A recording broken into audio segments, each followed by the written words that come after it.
কবি শঙ্খ ঘোষের লেখা কবিতা মুখ ঢেকে যায় বিজ্ঞাপনে।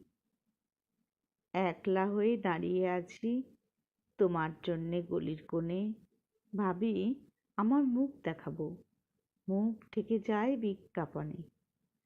একটা দুটো সহজ কথা বলবো ভাবি চোখের আড়ে, জৌলুসে তা ঝলসে ওঠে বিজ্ঞাপনে রং বাহারে।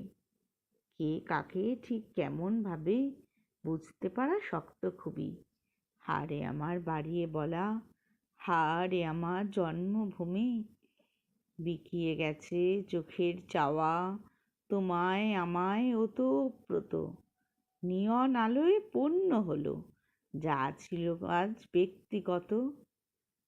মনের কথা একলা হয়ে রইল পড়ে গলির কোণে, ক্লান্ত আমার মুখোশ শুধু ঝুলতে থাকে বিজ্ঞাপনে।